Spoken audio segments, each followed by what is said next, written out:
You end up going to Crip module. Yeah, I was in the module in '84. Crip module, first time. 1984. Yeah. And you met a lot of dudes from a lot of different Yeah, I met a lot of good ones. Yeah. I was doing that time that war was on with the A-Trays and the 60s, the East Coasters and the Hoovers. It was going down. Kev Mac video, you know this is for sure. Kev Mac video, open your soul, represent your ghetto, baby. Kev Mac video, you know this is for sure. Kev Mac video, open your soul, represent your ghetto, baby. For the dime moves and the lokes, for the 6-4s on spokes, for the OGs that did a dime, came back around on parole. For the homegirls with the scrap game. Little homies that gang bang, from Pelican Bay to YA, rearrange your mind frame. Yeah, I know what you been through, shit you had to go tend to. Your mama gave birth on the turf, I know them killers you kin to. This for the lost generation, broke as hell, mad and impatient. But if you know your history, you can't have a strong foundation, baby. Kev Mac video, you know this is for sure. Kev Mac video. When you over there in 6 Deuce hood, did y'all fuck with the 5'9s a lot? Yeah, I did. Yeah, we fuck with the 5'9. And as far as races go, what was the relationship like with the Southsiders then? It was whatever, cause 6'4" Florence started around in the 80s, somewhere around there. So that's close. Cause back when we were around in the late 70s, it wasn't many Mexicans living. Like my street, it probably was 2 families of Mexicans live on our street.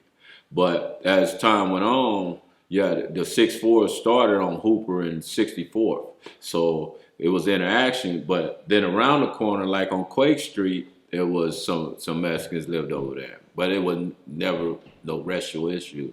We'll get into it when they used to have the dances at the school. The Edison dances, we would get into it, but it never led to nothing else. But at that time, it was over, So you grew up once again with Mexicans. Yeah, I grew up with Mexicans. Okay. Yeah. And so, all right, now back to the county jails, Crip module. Did you end up going to prison? Yeah, I went to prison.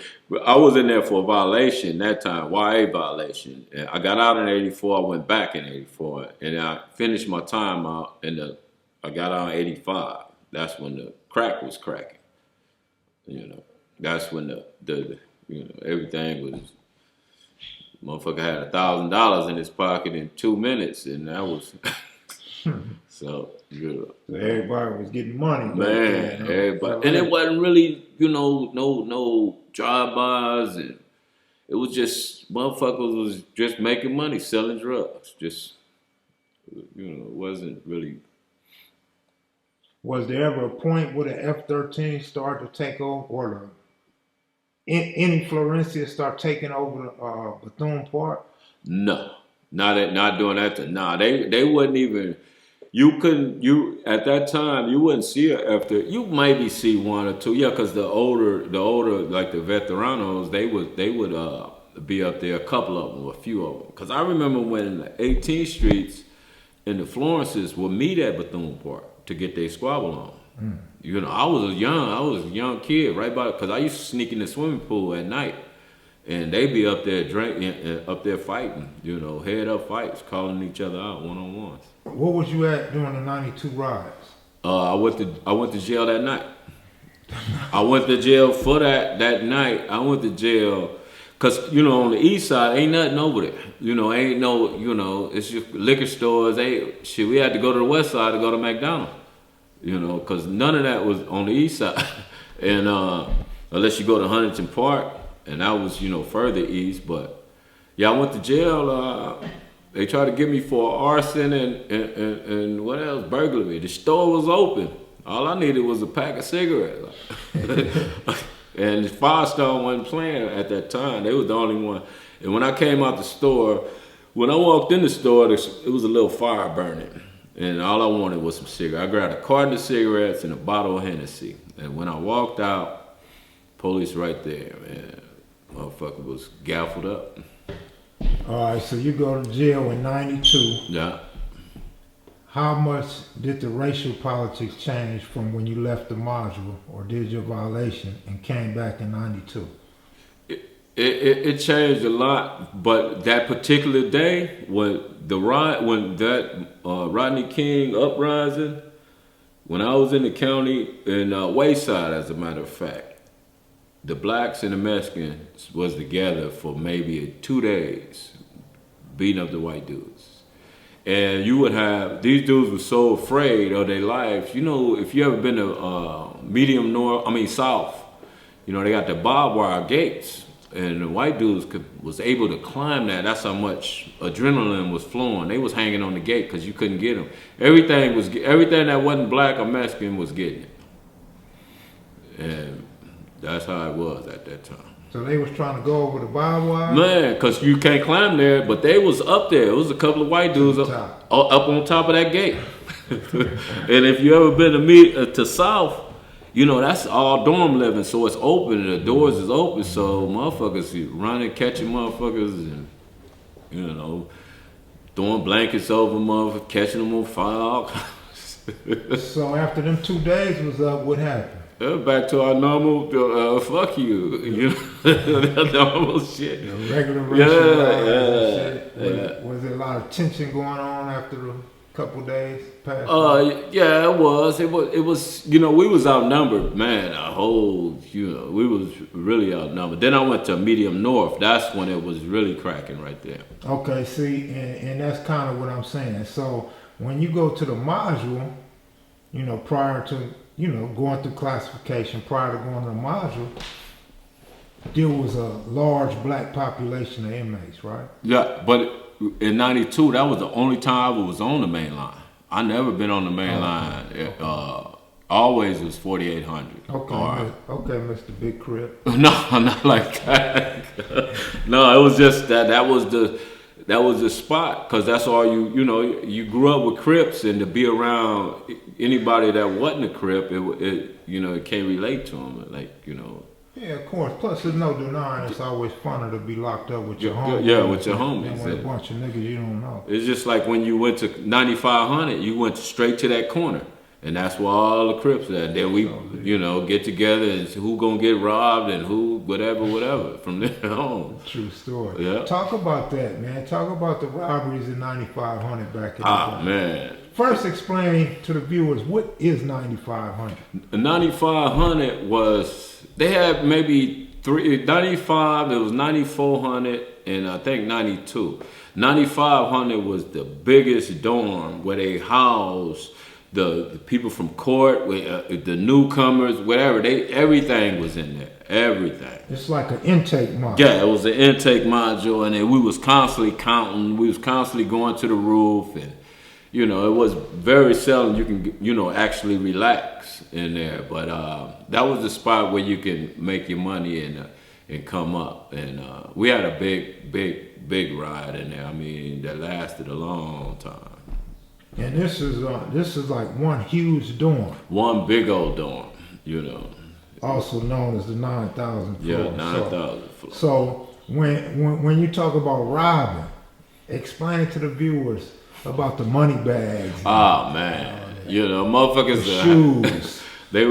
The shoes taken. Motherfuckers would go. The thing it was, you know, a lot of people was getting their shit stolen. When you get it stolen, that's a little different. But taken, you know, because you land, you come in, you got on some fresh BKs or some British Knights, I'm gonna just put it like that, and or some feelers. You know, if you were smart, you would use them for your pillow, just in case a motherfucker was trying to steal them. Instead of using the toilet paper for a pillow, that was the money bags. Motherfuckers would clip the money bags from a motherfucker when they around their neck, or if you were smart, you would put your money bag in your drawers. You know, or roll it up in the seam of your boxer and make a slit and keep your money in there.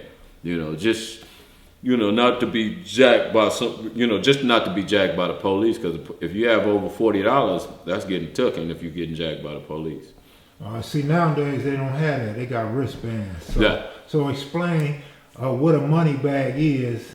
A money bag is something made by out of socks, out of the threading in the sock, or a T-shirt, or whatever you can get the string out of. And they have some pretty good dudes, mostly Mexican dudes, will make the money bags. And a money bag is it looked like a coin holder. It's probably about maybe, I don't know, maybe an inch and a half long, and you put your money in it, and you got a string, and you tighten it up, and put it around your neck, and some of the ballers had with the crosses on theirs and different stuff, because you got to pay for the money bag, whoever make it for you, and you get it snatched just like a chain.